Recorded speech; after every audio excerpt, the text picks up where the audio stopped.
Good afternoon, everyone, and thank you for joining us for the first of three seminars.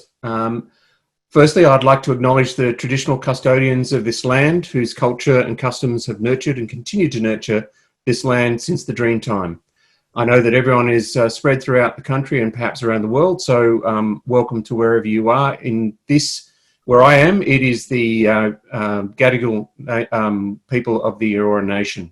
So I pay my respects to elders past, present and emerging.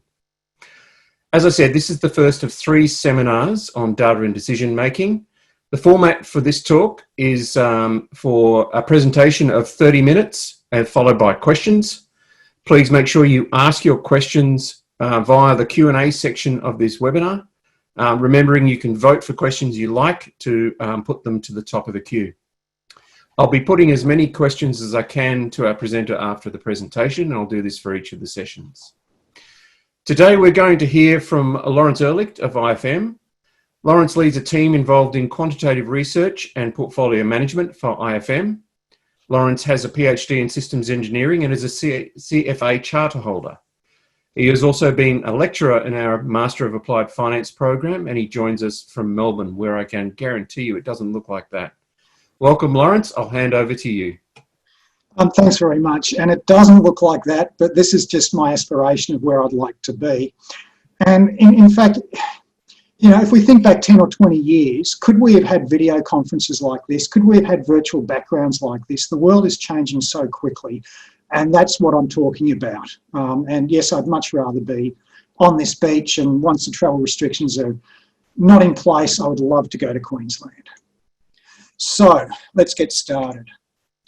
So I'm just trying to, okay, so there we go. Okay, so the outline of this talk is I'm going to be talking about insight is the key. We're talking about machine learning, okay, and that's all about machines and that's all about algorithms. So I don't know why that's done that. But insight is what makes it all work. I'm going to talk about data and just the explosion of the amount of data that's here now and that's going to be here in the future. Sorry, somebody else using the keys because the screen was changing. Sorry, let's get back to it. There's an explosion of data and there are many, many more algorithms available now. And so if you think about three things that are changing, if any one thing changes, it can change the system markedly, can change society markedly. But when there are three things that work together, that change things together, the results are not just added, they're multiplied. So one of the three things that's changing is just the amount of data that's available, and we'll be talking about that in a minute. Another one is algorithms. Like deep learning is relatively new, and there's so many more algorithms and they're so readily available. You can download Python toolboxes today. You can run things on Google's cloud servers today, and it's free. And the other thing is just the computational power available. So when you've got algorithms, data and computational power all working together, what happens is exponential in change. And it's going to change all areas of life. It already has, and it's only going to accelerate. And included in those areas of life, it's going to change. It is going to change the way we do finance. There's no doubt about it. It already is. So let's have a look at one of my key points here is that insight is the key. Now, in this slide above, you might have noticed I said that doing financial machine learning is very, very different to picking up cats in pictures, because you could have a billion pictures of cats and cats are not evolving particularly quickly, and a cat yesterday is the same as a cat tomorrow. And so you can build algorithms based on a billion different inputs to look at this thing which is not changing, which is cats. Financial data is very, very different to that because things are changing and because it's self-referential. I'll get into that in a minute. So if we have a look at what we're doing here, we start with data down the bottom left, okay? So algorithms are useless without data. So we've got to start with data. But then what we need to do is to have some insight into that data, because anyone that's dealt with financial data will know that it is incredibly noisy. And also, there is a large amount of data that is pretty useless and other data that's useful. And the way you look at data is very, very important. Is a price by itself important? Maybe. Is a price to earnings ratio important? Maybe. Depends what you're doing. So you need to have some kind of algorithms to get a handle on what's happening with the data, and then you can have some insight. You can have some insight as to what relationships you think might be there and how you can exploit those relationships. Once you have that insight into the relationships, then you're going to apply more algorithms to measure those relationships, exploit those relationships. You might filter the data, you might remove outliers, you might get more accurate measures of data by removing noise and apply more algorithms. And this thing goes on, in circles forever. Basically, the more you know, the better you're able to apply the algorithms, and the better you're able to then learn more and know more. And one thing that's really important, whenever people talk about machine learning and algorithms, it all sounds really, really scary. But just think about it as linear regression plus, okay? Linear regression is simply a method whereby you have a couple of variables and you're determining a relationship between those variables. All of this machine learning stuff is just determining relationships between variables. That's all it is. But in order to do that, you have to have some insight if things are incredibly simple. So the times they are a-changing. So Bob Dylan, I don't know how many years ago, said, "You better start swimming or you'll sink like a stone." If there's one thing that I hope to motivate you with this talk is that the times are changing. Between computational power, algorithms, and availability of data, what can be done now is very different to what could be done a year or a few years ago, and will be different to what can be done in a few years. That means that many things that we're doing now will be outclassed, okay? You don't want to fight nuclear weapons with slingshots. You need to keep up. We all need to keep up because the world will change, whether we do or not. So it's our choice whether we ride that wave or whether we get submerged under that wave. And no pun intended with the beach behind me. Okay, so how are the times changing? Well, there is a preponderance of data out there, as I've been saying. So there's 330 million new social media users every year. And all of us on social media, how much information do we put out? How much can be estimated or predicted on our behaviour, on our buying behaviour based on social media? There's 474,000 tweets per minute, 500,000 tweets per minute last year. How much information is embedded in that? How much information is embedded? We're having a Zoom meeting. That's great. Everybody's having Zoom meetings during COVID. How much information is in all these Zoom meetings? I read somewhere it says that my phone knows more about me than any person, and it's probably true. It knows my heart rate. I've got a Garmin watch. It measures my heart rate 24/7. It knows what I'm buying. It knows who I'm talking to. It probably knows more than I do about myself. Now, that's all non-finance specific data. It has application to finance, but then there's some very finance specific data. For instance, credit card and banking payments, okay? You can know how much a particular company is getting in credit card payments before that company necessarily knows it itself. So all of a sudden, the rules of the game change. Now, people have been using satellite images of cars in car parks to try to work out how particular retailers are going, or shipping containers, again, to understand how businesses are going. And the problem with that, which I'll allude to later, though, is that then finance is complicated because somebody could then say, I know that they're going to be rating my company based on how many trucks are driving out of my depot. So I'm just going to hire all these trucks to drive in and out of my depot all day, and that'll push my share price up. So the fact that finance is self-referential and that people think about things and change things, or that somebody else has already built a model based on those cars in the car park. So if you try to build a model based on that, maybe it's already in the price. It means we really do need that intuition. There's order book and tick data on tens of thousands of securities. And if you think of all the interrelationships between the securities and all the that you could have contemporaneous relationships between those securities, you could have lagged relationships between those securities.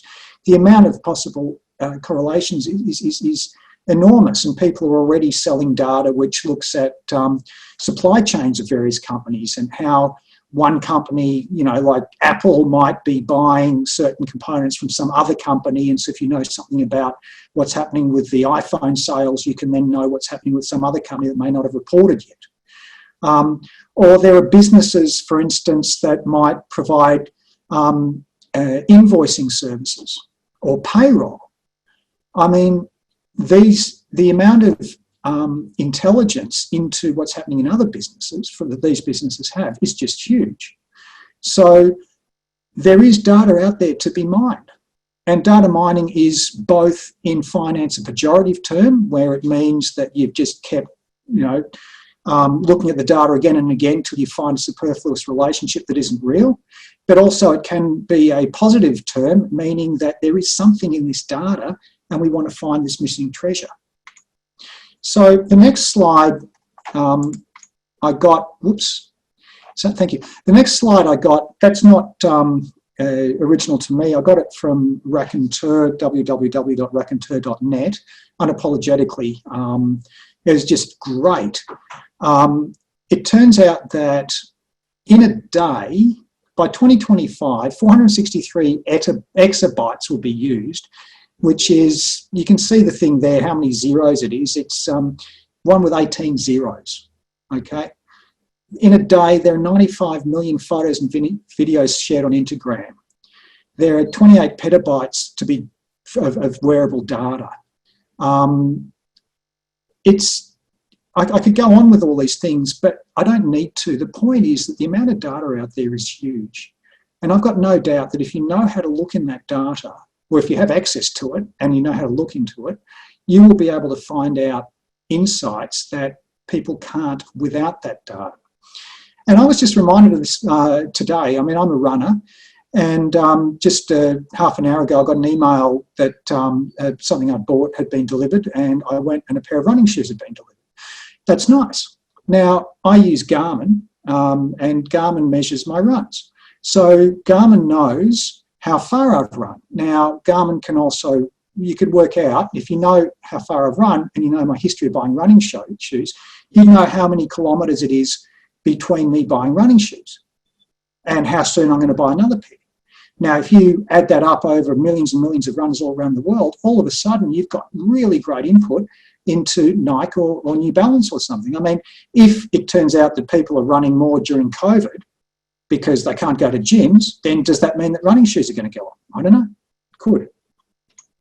Okay, so we've spoken about algorithms, and so what I want to do now is give you a very, very high level kind of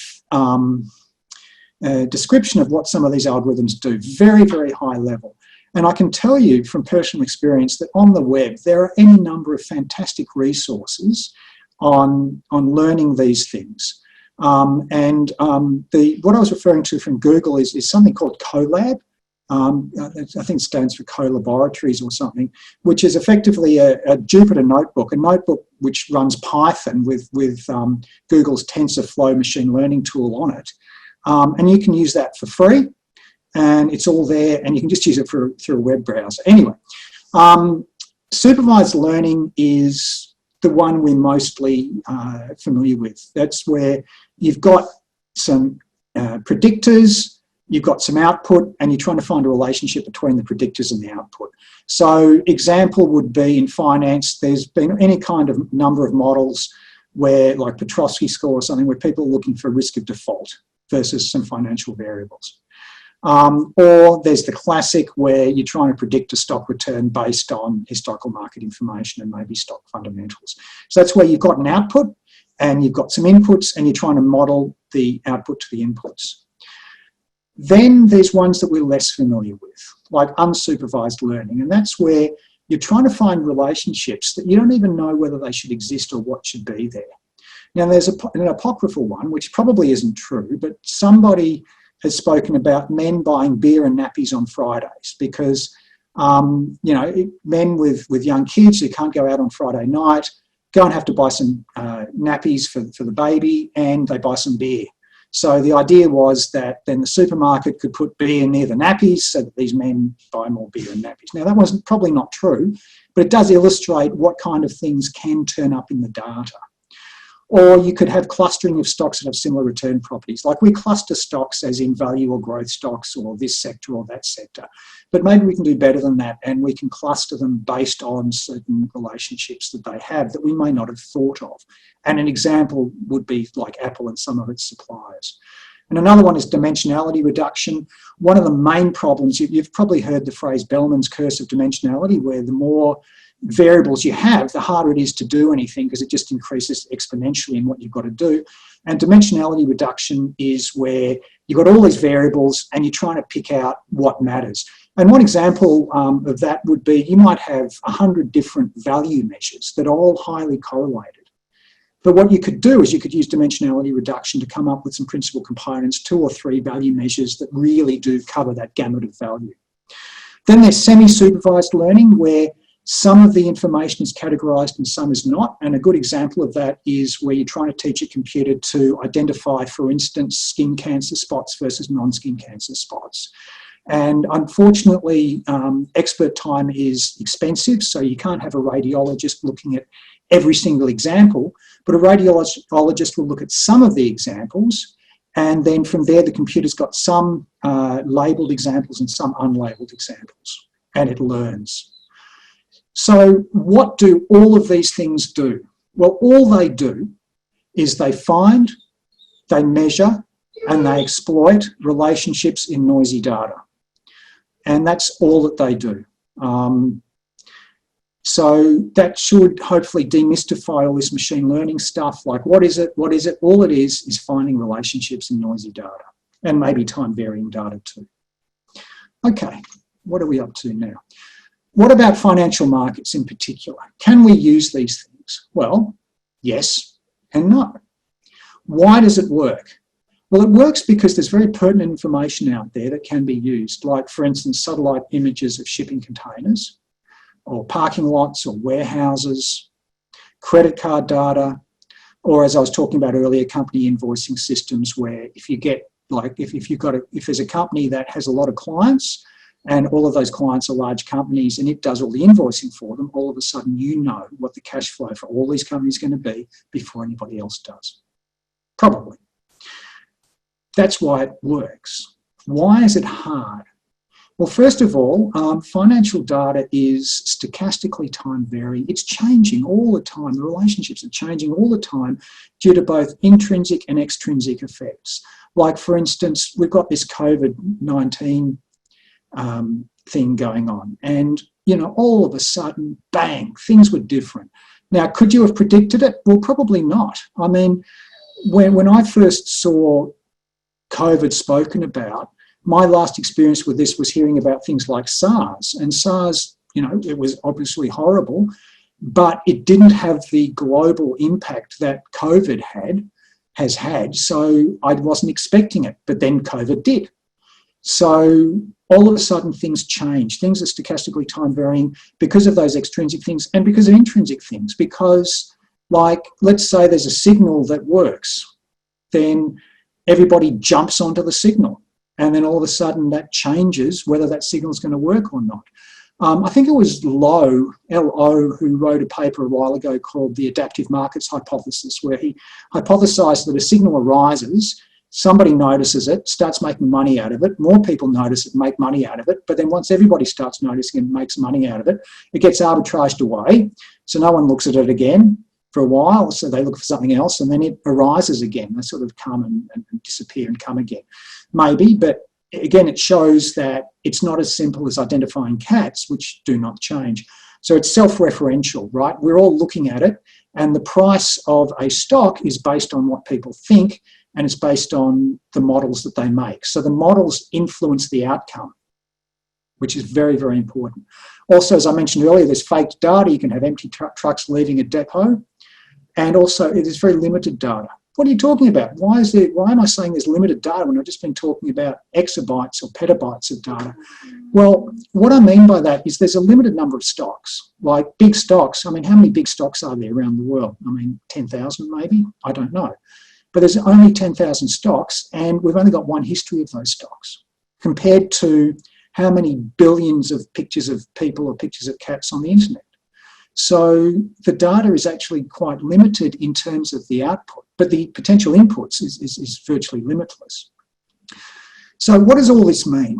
Well, in my opinion, and this is just my opinion, it'll become increasingly important to use some of this data, whichever bits are going to work. Which ones are going to work, I don't know. And yeah, what I do know, I guess I can't really say. But it must be used with care, intuition, and wisdom. Okay, that's really, really important, because you can find any relationship you want if you look hard enough. But what you want is real relationships.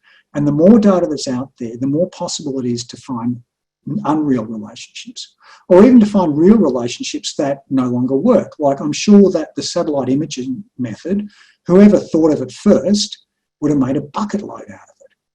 But then once people cottoned on, and either A, other people were using it as well, so it's already priced in, or B, people that actually had the warehouses start faking it, all of a sudden it doesn't work so well. So you've really got to be thinking about, why is this relationship here, and is it already in the price, and what am I going to do, and how am I going to do that?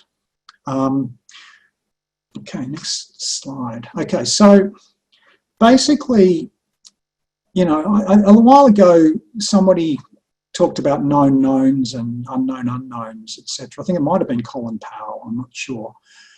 But there's a lot we don't know. And I'm always astounded by people assuming we know more than we do know. Okay, prediction is difficult. It's very, very difficult. Just look at COVID. I mean, who predicted this 6 months ago? So what do we know? We know that it's changed, the world is changing, and it's a massive change, and the change is accelerating. That's obvious, okay? Anybody with a smartphone, think about 20 years ago, you didn't have a smartphone, or if you did, it was a brick. And all of a sudden, we've got these smartphones that, are just like, what would have been a supercomputer many years ago, that I can walk down the street, I can listen to any music I want, I can talk to anyone I want, and I can get onto a browser and do some machine learning if I want. So what's a known unknown? Well, I know that I don't know exactly what the change will be. And I don't know exactly what the specific implications will have. Like, there's many, many theories about it. And, is it going to be good? Is it going to be bad? Will artificial intelligence be bad? Will, computers start doing bad things? And there's different views amongst very, very learned people on this. But, whether it's good or bad luck. It's here. It's coming. It's growing.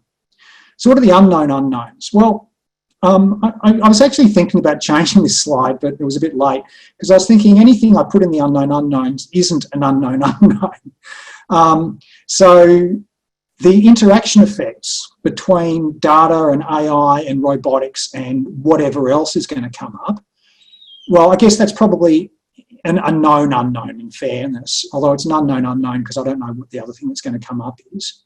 But then there's other unknowns that I don't think any of us can predict. So it's changing. So I like that quote by Wilson: "We are drowning in information while starving for wisdom." And I think it's true. I think the amount of information out there is huge, and it's just growing. And that's going to only continue, as I've said a few times. But what we need is the wisdom to act appropriately given this vast amount of information. So what is our job? Okay, so what do we need to do as human beings in this increasing machine learning kind of world? Well, I think the first thing is that we need to provide the insight. Okay, with any model, you really want to have an intuitive feeling for why it should work. And if you don't have an intuitive feeling for why it should work, that can be okay too, as long as you put very, very high statistical significance bounds on it to make sure that, look, I don't know why this one works, but, you know, it's got a, you know, T-score of whatever, very, very high. So I'm fairly confident that it is working now. But especially with those ones, you've got to be monitoring them just in case they stop working. And all kinds of models will start and will stop working, and you've got to be adaptive to that. We need to apply the right tools. Okay, so there's this preponderance of data. And although I've spoken about big data, this doesn't just have to apply to big data. Okay, there's a preponderance of tools. We need to use the tools and we need to interpret the results. And I guess something else I could have written down there is we also need to then apply the results appropriately.